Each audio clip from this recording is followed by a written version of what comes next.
জানো তো আজকে একটু পালক পনির রান্না করেছি। অনেক দিন ধরে ভাবছিলাম যে একটু রান্না করব। তো দেখো আগেই রেডি করে নিয়েছি এটা, কারণ এগুলো করতে অনেকটা টাইম লাগে। আর ভিডিওতে সব কিছু দেখাতে গেলে না আমার মোবাইলটা খুব ডিস্টার্ব হয়ে যায়, মাঝে মাঝে বন্ধও হয়ে যায়, মানে গরম হয়ে যায় খুব। তো যাই হোক, আমি দেখো রান্না করার জন্য সব একদম রেডি করেই নিয়ে বসেছি আজকে। তো প্রথমে আমি পালং শাকটাকে ভালো করে বয়েল করে নিয়েছি। ভালো মানে 2-1 মিনিট, খুব বেশি না, যাতে ওর কালারটা খুব ভালো থাকে তার জন্য। ওর সঙ্গে দিয়েছিলাম একটুখানি কাজু বাদাম, 5-7টা কাজু বাদাম।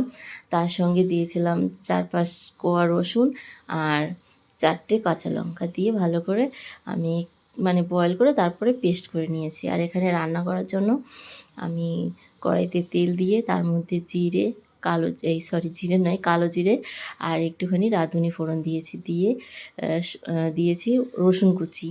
রসুনটা ভাজা ভাজা করে তারপরে পেঁয়াজ, কাঁচা লঙ্কা, তেজপাতা, যে মশলাগুলো মানে দেওয়া হয়েছে তোমরা দেখতেই পেলে, সব মশলাগুলো দিয়ে ভালো করে নেড়েচেড়ে ভেজে একটু আদাও দিয়েছি, আদা কুড়িয়ে। আর তারপরে একটু মটরশুঁটি দিয়েছি, মটরশুঁটিটাও কিন্তু খুব ভালো লাগে খেতে। তো মটরশুঁটি দিয়ে একটু নেড়ে তারপরে পালং শাকের যে মিশ্রণটা ছিল সেটা দিয়েছি। এবার একটু হলুদ দেব, দিয়ে ভালো করে এটাকে এবার রান্না করতে হবে। তো যেহেতু পালং শাকটা খুব বেশি কিন্তু আমি বয়েল করিনি, কালারটা দেখো কতটা সুন্দর এসছে। তোমরা চাইলে কিন্তু একটু বরফ জলেও ভিজিয়ে তারপরে তোমরা মিক্সিতে ব্লেন্ড করে নিতে পারো, খুব ভালো হবে। তো দেখো এখানে আমি লবণও দিয়ে দিলাম, স্বাদ অনুযায়ী একটু লবণ, একটু হলুদ দিয়ে এবার ফুটতে দেবো। তো এটা কিন্তু এরকম করে ফুটলে না দেখতে খুব ভালো লাগে। তো একটু নেড়ে চেড়ে দিচ্ছি যাতে নিচেটা লেগে না যায়। তো একটু নেড়ে চেড়ে তারপরে একটু ঢেকে দিলাম, মটরশুঁটিটা যাতে সেদ্ধ হয়ে যায়। তো 2-1 মিনিট একটুখানি জালটা করে নিয়ে তারপরে আবারও একটু ভালো করে রান্না করে নিতে হবে। তো তোমরা চাইলে কিন্তু এখানে একটু জলও অ্যাড করতে পারো যদি তোমরা একটু পাতলা খেতে চাও।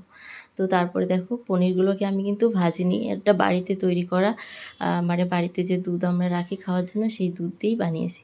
খেতে কিন্তু খুব সুন্দর হয় আর একদম সফট হয়, মানে কি বলবো এটা, মানে তোমাদের একদিন দেখাবো কী করে আমি পনির তৈরি করি। খুব ভালো লাগে খেতে, বাড়িতেই তোমরা ইজিলি পনিরটা তৈরি করতে পারো। আর পুরো চিজের মতো গলে গলে যাবে, খুব ভালো লাগে খেতে। তো এখানে দেখো এটা কিন্তু বেশ রেডি হয়ে এসছে। এবার একটুখানি মশলা দেব। তো গুঁড়ো মশলাতে কিন্তু একটুখানি কাসুরি মেথি দিলাম, তোমরা যদি পছন্দ করো অবশ্যই দেবে একটু কাসুরি মেথি। আর দিয়েছি ভাজা ধনে জিরে গুঁড়ো। ব্যাস, এটা কিন্তু একদম রেডি হয়ে গেছে, একদম কম মশলায়। তো খেতে কিন্তু দুর্দান্ত স্বাদ হয়, তোমরা ভাত দিয়ে, রুটি দিয়ে, পরোটা দিয়ে যে কোনো কিছুর সঙ্গে কিন্তু এটা খেতে পারো। গ্যাসটা অফ করে জাস্ট একটু ঢেকে রাখতে হবে, ব্যাস। কিন্তু গ্যাসটা অফ করব কি ভুলেই গেছি গ্যাসটা অফ করতে। তো কিছুক্ষণ একটু রেখে দিয়েছিলাম। তো তারপরে এবার দেখছি কেমন হয়েছে দেখতে। তো এবার গ্যাসটা ফাইনালি অফ করে তারপরে দিয়ে দিলাম একটুখানি বাটার। তো বাটারটা দিয়ে তোমরা কিন্তু বাটারও দিতে পারো বা দুধের যে সরটা হয় ওটাও কিন্তু ফেটিয়ে দিতে পারো। তো আমি একটুখানি বাটার দিয়ে দিলাম, বাটারের স্মেলটা কিন্তু খুব ভালো আসে পালক পনিরের সঙ্গে।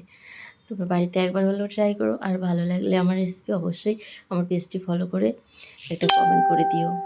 যদি কমেন্ট করো তাহলে আমি জানতে পারবো যে তোমরা আমার ভিডিও কেমন দেখছো।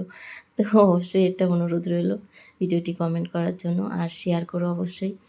তো এটা কিন্তু একদম রেডি হয়ে গেছে, দেখো এবার আমি নামিয়ে নেব। তো দেখতেই পেলে কতটা সহজে হয়ে গেল। আর আমার ভিডিও যারা দেখো তাদেরকে অসংখ্য অসংখ্য ধন্যবাদ জানাই।